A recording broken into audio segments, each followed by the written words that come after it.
Why wait? Play it safe so you're not what? Sorry. Remember that? Remember as a kid, you always would say, better safe than sorry. But then as an adult, you go, well, it's better sorry than to be safe. It's like, what happened? What happened? Philippians 1:21. I just really want to encourage you guys. There's a whole bunch of things going out in the world. Churches teaching all kinds of goofy stuff, right? All kinds of crazy stuff.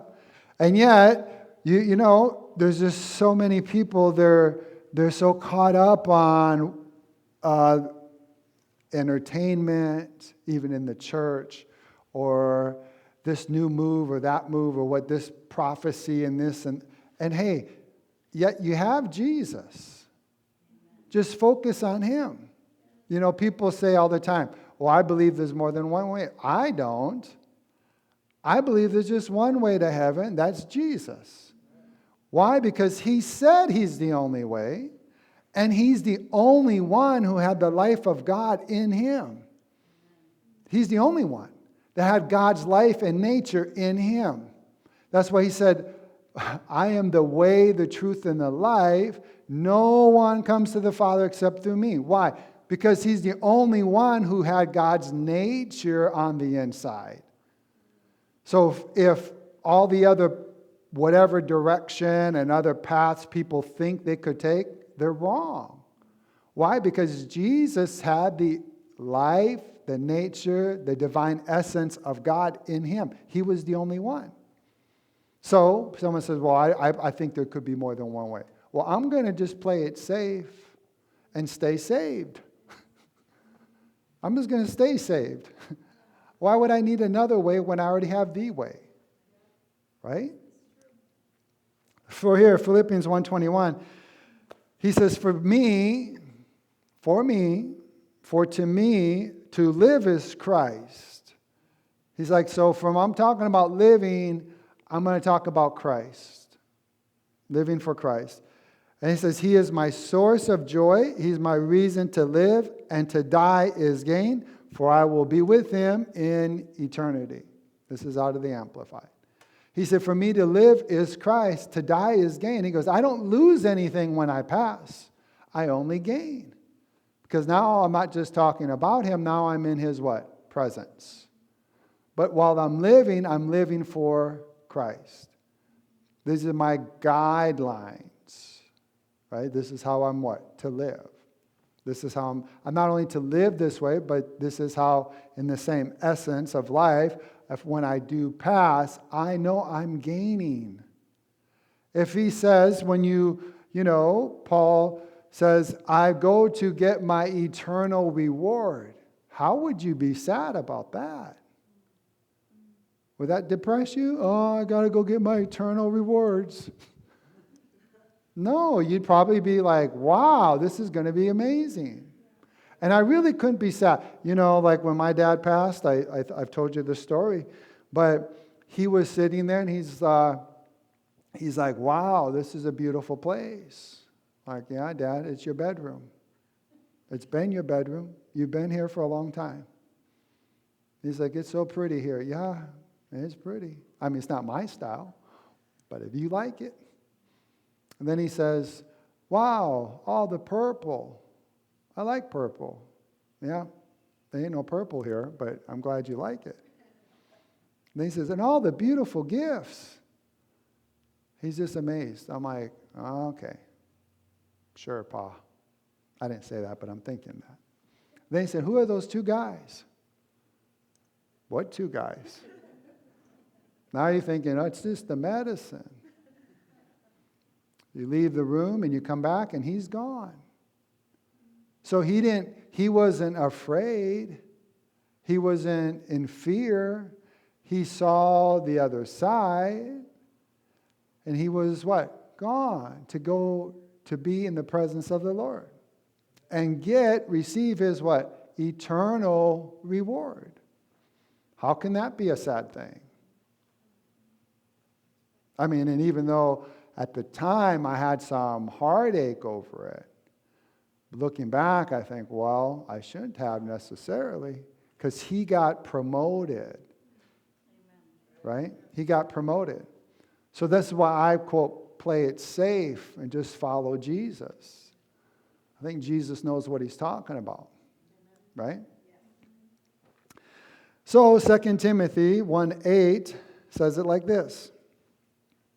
When we're talking about playing it safe, guys, we're talking about continue in what you've learned. You don't necessarily need a bunch of new stuff. You just need to do what you already know you should be doing. He says, I'm not ashamed of the testimony of our Lord, nor of me. Don't be ashamed of the testimony of the Lord, or me as prisoner, but share with me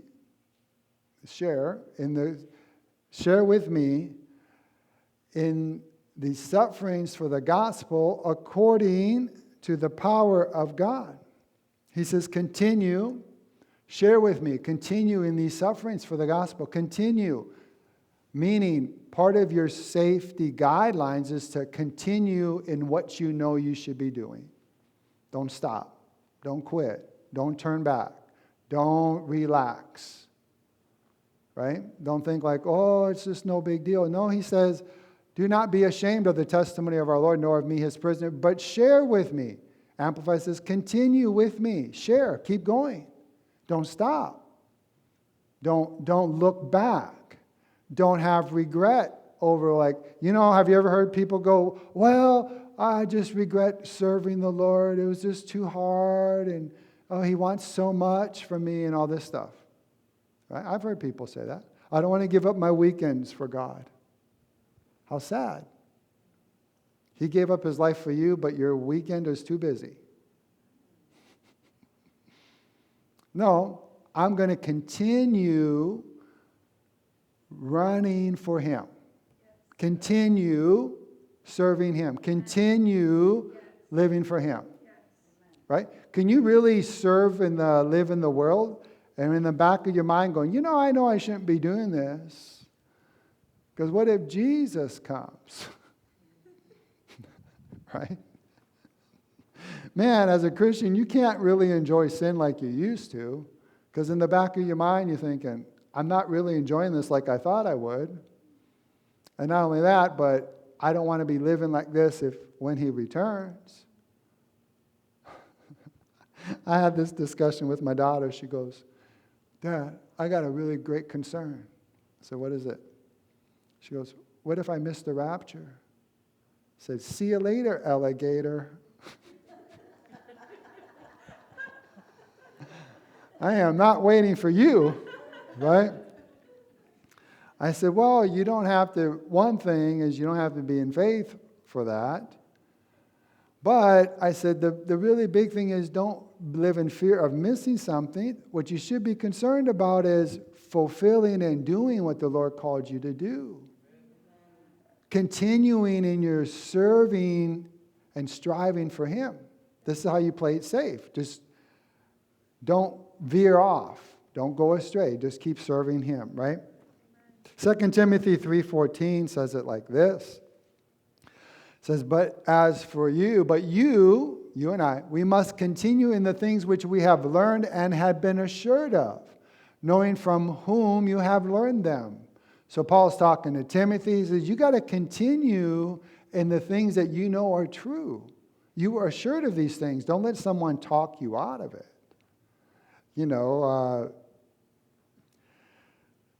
Sometimes people can say things that are so dumb, it sounds like it makes sense, but then when you think about it, you think like, oh, that don't make sense. But to a person who is foolish, it would sound like it makes sense. Some people think the only hell is on earth. So, well, I never read in the Bible that God made hell. The only hell is what you live in earth. Oh, no. There are so many scriptures. I mean, you just think about the rich man and Lazarus, for example. He didn't say that was a parable. He actually named him, who he was. And he goes, Abraham, Now, he didn't live you understand, the rich man, Lazarus was the beggar at the gate. He didn't go to hell because he was rich. It was because of his heart, right? But he says, Abraham, tell Lazarus to come over here and dip give me some water because I'm being tormented. And then he recognized Abraham even though he didn't live at the same time. And then Abraham says, no, ain't happening. Even if I wanted to, we can't cross this great gulf, this space. But the rich man's attitude was the same. He didn't change. His mental way, his emotions didn't change at all. He's still the same type of person. Then he said, well, have someone go back and warn my brothers. And they said, well, no, because if they don't believe the preaching of the gospel, they're not going to believe it if someone came back from the dead, right? So, there's all kinds of examples where Jesus talks about the fire that never goes out, about everlasting torment and hell, but people just think, no, I don't want to believe that. It's like, well, if you don't want to, you don't have to, but that doesn't change the reality of something, right? So I don't just accept Jesus because I want to avoid hell, but that is a good reason, right? Scare him out of the fire? It's like, I don't want to go to hell. Then you have options. You can go to heaven, right?